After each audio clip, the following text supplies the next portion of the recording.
첫 번째 수업을 시작하겠습니다. 저는 이번 수업 강의를 맡은 황정훈입니다. 민법에 대해서 살펴보면 먼저 민법은 1118개의 조문으로 구성되어 있습니다. 우리 민법은 총 5편으로 구성되어 있으며 제1편이 총칙이 되겠습니다. 여러분이 이번 학기에 배우실 부분이 민법 제1편 총칙 부분이 되겠습니다. 제1편은 1조부터 184조까지 이루어져 있으며 편, 장, 절, 관의 순으로 구성되어 있습니다. 제1장은 통칙으로서 민법 전반에 대해 적용되는 민법의 제3법과 가족법에 모두 적용되는 통칙 규정이 되겠습니다. 제2장은 권리의 주체인 인입니다. 이때 인은 자연인을 말하며 자연인의 경우엔 그냥 인이라고 쓰고 법인의 경우에는 법인이라는 용어를 사용합니다. 제1절 능력이 나옵니다. 여기에는 권리 능력과 행위 능력 그리고 제한 못능력죄에 대한 규정이 나오고 있습니다. 그리고 제2장 2절은 주소입니다. 종래 주소나 거소를 떠난 자가 일정 기간 이상 연락이 되지 않아 이에 대한 재산관리의 필요성이 있을 때 행하는 것이 제3절에 나오는 부재와 실종, 부재자의 재산관리와 실종 선고가 되겠습니다. 제3장은 권리의 주체 중 법인으로서 제1절이 총칙이 되겠습니다. 제2절은 법인의 설립에 관한 내용이 되며 여기서 법인의 정관, 대표권 제한에 관한 내용들이 나오게 됩니다. 제3절은 법인의 기관으로서 대표기관인 이사와 임시이사, 특별대리인 청산인에 관한 규정이 나오고 있습니다. 제4절은 법인의 해산으로서 법인이 해산 사유, 그리고 자녀재산의 귀속 문제가 나오게 됩니다.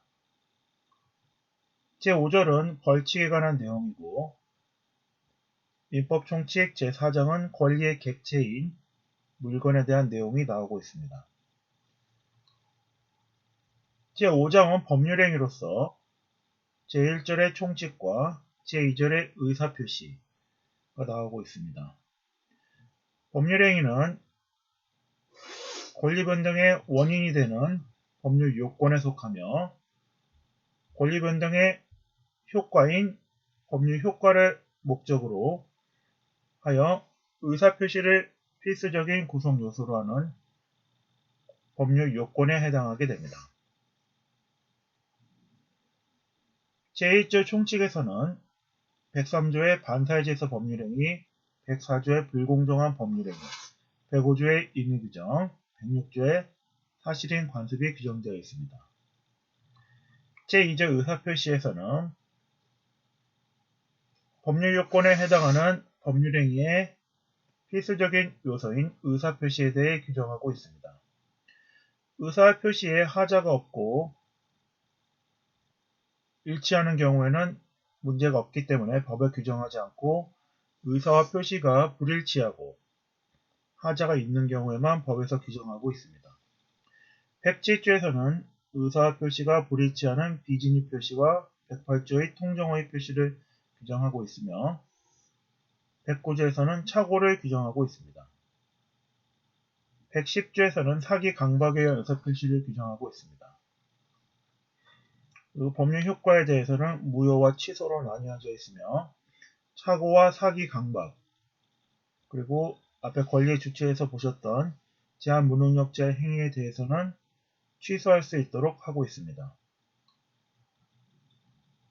제3절은 대리로서 대리는 본인과 상대방의 행위를 해서 대리인이 등장하게 됩니다. 이것을 본인과 대리인 상대방 3명관계를 대리의 3명관계라고 합니다. 본인은 대리인에게 대리권을 수여하게 되며 대리인은 대리권에 기초하여 상대방과 법률행위를 하게 됩니다. 대리인과 상대방이 한 법률행위는 본인에게 효과가 발생하게 됩니다.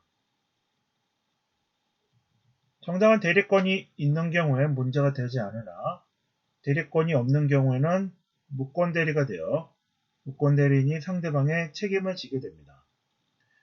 그러나 본인이 실제로는 대리인에게 대리권을 수여하지 않았음에도 대리권을 준 것과 같은 외관을 창출한 책임이 있는 경우 표현대리에 의한 책임을 지게 됩니다.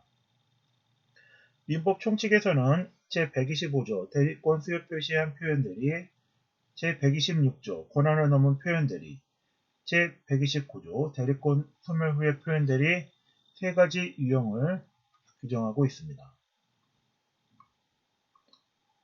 제4절은 무효와 취소로서 법률행위의 효과에 대한 부분입니다. 무효는 법률행위가 성립이 되었으나 처음부터 효력이 발생하지 않는 것이며 취소의 경우 법률행위가 유효하게 성립하였으나 취소권자의 취소권 행사로 법률행위가 무효로 되는 경우를 말합니다. 취소가 된 경우 취소인 법률행위는 141조에서 처음부터 무효인 것으로 보게 됩니다. 그러나 일정한 사유에 의해 취인이 될 수도 있습니다. 또한 법률행위의 부관으로서 제5절에서는 조건과 기한에 대해 규정하고 있습니다.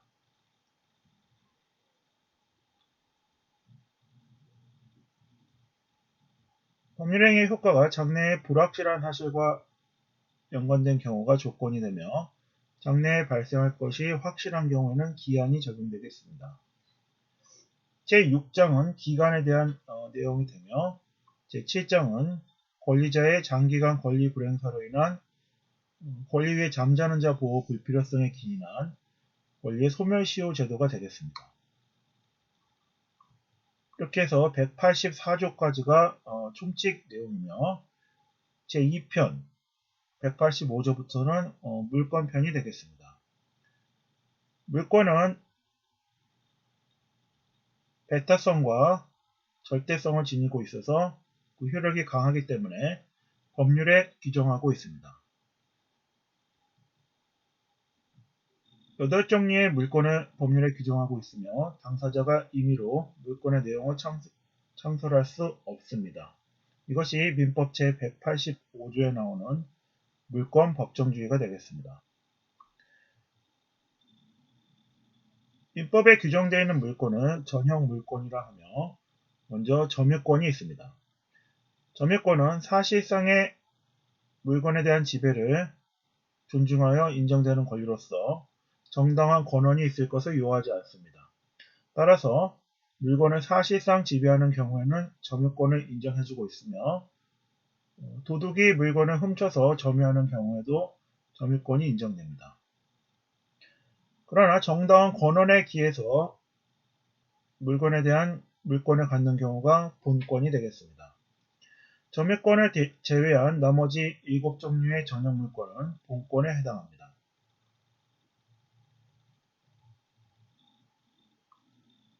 제3장에서는 소유권에 규정하고 있으며 소유권은 소유물을 사형, 수익, 처분할 수 있는 권능이 있습니다. 이런 소유자의 소유권을 보호해주기 위해 제213조에서 213조와 214조에서 소유권의 기인한 물권적 청구권을 인정하고 있습니다. 제213조에서는 소유권에 기인한 방한 청구권, 제214조에서는 소유권에 기인한 방해 제거, 방해 예방 청구권을 규정하고 있습니다.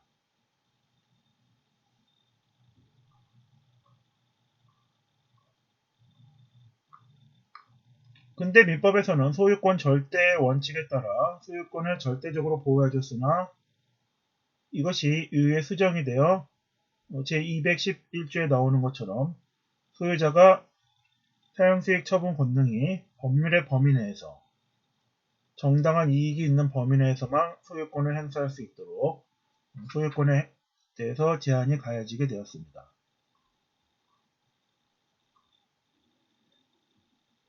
제2절에서는 소유권의 취득으로서 전 점유자의 권리에 기인하지 않고 소유권을 취득하게 되는 원시 취득과 전 소유자의 권리에 이전받아서 소유권을 취득하게 되는 승계 취득에 대해 규정하고 있습니다. 제245조에서는 부동산에 관한 원시 취득으로서 20년간 소유의 의사로 부동산을 점유하는 경우 일정한 요건 하에 소유권을 취득하도록 하는 취득시효, 부동산 소유권 취득시효에 대해 규정하고 있습니다. 제249조에서는 동산에 대해서 거래 안전을 위해 일정한 요건 하에 전 점유자가 정당한 소유자가 아니라 하더라도 소유권을 인정해주는 양수인에게 소유권을 인정해주는 동산에 대한 선의 취득에 대해 규정하고 있습니다. 그 외에도 무주물 선점, 유실물 습득, 매장물 발견 등에 의한 소유권 취득을 규정하고 있습니다. 제3절은 공동소유로서 세 가지 형태, 공유와 합유, 총유에 대해 규정하고 있습니다. 공유의 경우는 로마법상 개인주의에 기초하고 있으며 따라서 개인이 자유롭게 공유물에 대한 지분 처분이 가능합니다. 합유의 경우 일정한 인적 관계가 있으며 합유물의 처분 시 전원의 동의를 얻도록 하고 있습니다. 지분 처분에 있어서도 다른 합유자의 동의를 얻도록 하고 있습니다. 총유의 경우 종중이나 교회, 사찰과 같이 지분의 개념을 인정하지 않고 총의 결의에 의해 총유물의 관리 처분과 사용 수익을 정하도록 하는 내용이 나오고 있습니다. 버스에 비유하자면 공유의 경우에는 시내버스가 되겠습니다. 각각이 자유로이 승차하고 하차할 수 있으며 그 버스에 탄 승객들은 인적 결합관계가 없습니다. 각각 자유롭게 마음대로 승차하고 하차할 수 있게 됩니다. 그러나 합유의 경우에는 고속버스라고 할 수 있습니다. 일단 승차권을 끊고 탑승하게 되면 그 목적지까지는 중간에 내리지 않고 같이 움직이게 되는 그러한 형태를 띠고 있습니다. 총유의 경우에는 전세버스라고 할 수 있습니다. 따라서 인적 결합관계가 매우 강하며 각각의 결합관계에 기해서 이용을 하게 되는 총유물에 대해 사용 수익하게 되는 관계가 되겠습니다. 그 다음 나오는 부분이 물건을 사용 수익할 수 있는 용익물권에 대한 세 가지 물권이 나오고 있습니다. 민법상 전형물권 중 용익물권은 지상권과 지역권, 전세권이 있습니다. 지상권은 타인의 토지에 건물, 기타 공작물이나 수목을 소유하기 위해 그 타인의 토지를 사용할 수 있는 권리를 말합니다. 지상권의 경우 최단 기간이 30년이기 때문에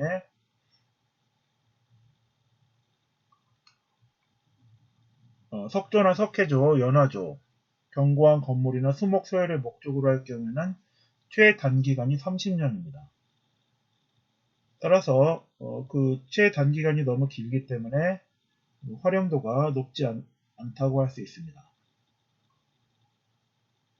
또한 지하와 지상의 일정한 공간의 범위를 정하여 사용 수익할 수 있도록 하는 구분 지상권에 대해서도 규정이 있습니다. 제5장에서는 지역권에 대해 나와 있으며 지역권은 일정한 목적에 위해 타인의 토지를 자기 토지의 편익에 이용하는 권리를 말합니다. 이때에 자기 토지를 요역지라고 하며 사용하게 되는 타인의 토지를 승역지라고 합니다. 전세권의 경우에는 전세금을 지급하고 타인의 부동산을 점유하여 존속기간 동안 사용 수익할 수 있는 권리를 말합니다. 전세금을 대출금에 대해 이를 전세금으로 하여 전세권을 설정할 수 있으므로 전세금 미지급 시 경매를 통해 우선 변제를 받을 수 있도록 하고 있다는 점에서 용익물권적 성격 이외에 담보물권적 성격도 가지고 있습니다.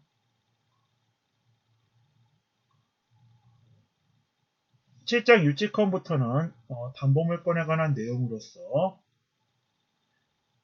유치권과 지휘권, 저당권이 민법에 규정되어 있는 담보물권, 즉 전형 담보물권이 되겠습니다. 다른 담보물권과 용익물권이 당사자 간의 계약에 의해, 즉 설정 행위에 의해 물권이 성립되는 데 반해 유치권은 당사자 간에 유치권 설정 계약을 맺지 않고 법률의 규정, 즉 민법상 물권법 규정에 의해서 유치권이 발생하게 되므로 이를 법정 담보물권이라고 합니다. 따라서 유치권의 경우에는 설정자나 설정자라는 표현을 쓰지 않습니다. 타인의 물건이나 유가증권을 점유한 자는 그 물건이나 유가증권에 관해서 채권이 생겼을 때, 변제를 받을 때까지 이를 유치할 수 있는 권리가 있습니다. 이를 유치권이라고 하며 이는 법률의 규정에 의해 발생하게 됩니다.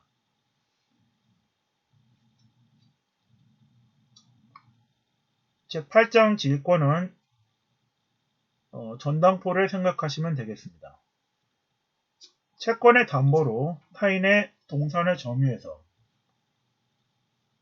변제하지 않을 경우 그 점유한 물건을 통해 우선 변제를 받을 수 있는 권리가 지휘권이 되겠습니다. 객체는 동산과 권리가 있습니다. 제1절이 동산지휘권, 제2절이 권리지휘권이 되겠습니다. 부동산은 지휘권의 객체가 될 수 없습니다. 부동산의 경우에는 유치권이나 저당권의 설정만 가능합니다. 제9장 저당권은 저당권자가 채무의 담보로 저당권 설정자의 부동산에 저당권을 설정하여 채권 미지급 시 우선 변제를 받을 수 있는 권리를 말합니다. 저당물에 대한 점유는 저당권자가 아닌 저당권 설정자가 계속 점유를 하게 됩니다. 다만 부동산 등기부 을구에 저당권자로 등재되게 됩니다.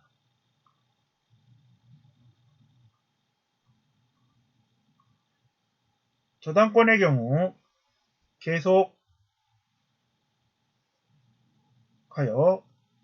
거래하는 경우 상인과 같이 관계가 계속해서 이루어지는 경우 존속기간 내에 변제를 해서 채무가 없어질 수도 있습니다. 그러나 이 경우에도 계속 저당권을 존속해서 존속기간 만료 시까지 그 저당 가액이 피담보 채권액이 증감하는 경우 이것이 근저당이 되겠습니다. 실무에서는 근저당이 더 많이 활용된다고 할 수 있습니다. 제3편 채권편은 제1장 총칙과 그 이후 부분으로 나누고 있습니다. 강학상으로는 채권 총론과 채권 강론으로 나누어 대체로 수업을 하고 있습니다. 제1장 총칙편에서는 제1절 채권의 목적이 나오고 있습니다. 채권의 목적에는 크게 5종류 정도의 채권을 설명하고 있습니다. 첫 번째가 특정물 채권, 그리고 종류채권, 금전채권, 이자채권, 선택채권이 있습니다.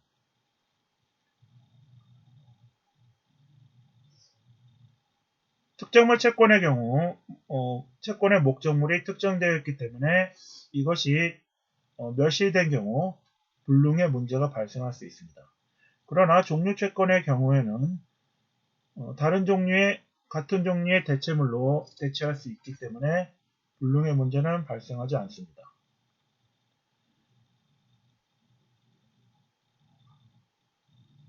선택채권의 경우 선택권자의 선택권 행사가 중요한 문제로 작용하게 됩니다. 채권의 제2절, 채권의 효력에 있어서는 그 이행 지체, 즉 채무불이행 문제가 나오고 있습니다. 채무자가 채무 내용에 젖힌 이행을 하지 아니할 때 채권자는 손해배상을 청구권을 갖게 됩니다. 이것이 민법 제390조에 규정되어 있습니다. 이 경우 채무자의 귀책사유를 요건으로 할 수도 있고 하지 않을 수도 있으나 우리나라는 채무자의 고의과실에 따른 채무불이행을 요건으로 하고 있습니다. 따라서 채무자의 귀책사유가 있을 것이 채무불이행 성립 요건이 되겠습니다. 채무불이행 유형으로는 크게 이행지체와 이행불능, 불완전 이행이 있습니다. 이행지체는 이행기에 채무 내용에 젖힌 이행을 하지 아니할 때, 이행이 미루어졌을 때 이행지체가 되며 이 경우에 손해배상이나 계약 해제가 가능합니다. 이행불능은 이행하는 것이 불가능하게 됐을 때를 말합니다. 채무의 이행이 계약 성립 당시부터 불능인 경우를 원시적 불능이라고 하며 계약 성립 이후에 불능이 되는 경우는 후발적 불능이라고 합니다. 원시적 불능의 경우 민법 제535조 계약에서 무효로 하고 있으며 후발적 불능의 경우에는 채무자의 귀책사유가 있는 경우에는 채무불이행 책임, 귀책사유가 없는 경우에는 위험부담의 문제로 하고 있습니다. 손해배상의 범위는 통상손해를 한도로 하며 채무자가 그 특별한 사정을 알았거나 알 수 있었을 경우에는 특별손해도 배상하도록 하고 있습니다. 손해배상의 방법은 금전배상으로 하고 있으며 채무자에게도 과실이 있는 때 과실상계를 하도록 하고 있습니다.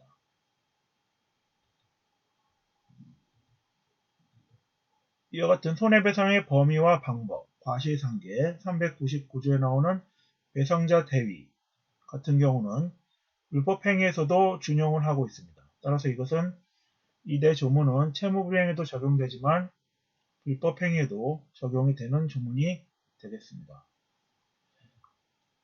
채권자가 이행을 받을 수 없거나 받지 아니해서 채무자의 이행 제공이 있음에도 채무 내용에 젖힌 이행을 하지 못한 경우에는 채권자 지체가 발생하여 채권자가 책임을 지게 되는 경우가 있습니다. 채권자 지체 중 채무자의 고의나 중과실 없다면 채무자는 채무불이행 책임을 지지 않게 됩니다.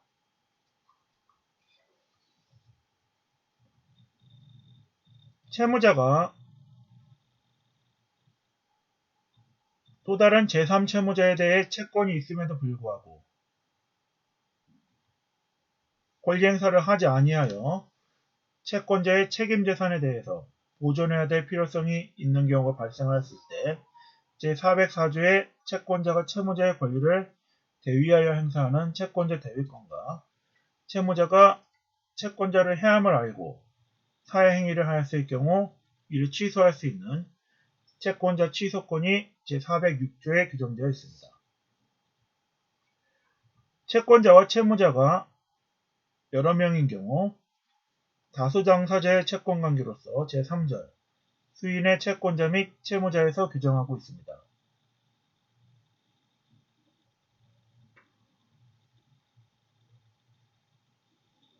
크게 분할채권과 불가분채권, 연대채무, 보증채무로 나누고 있습니다.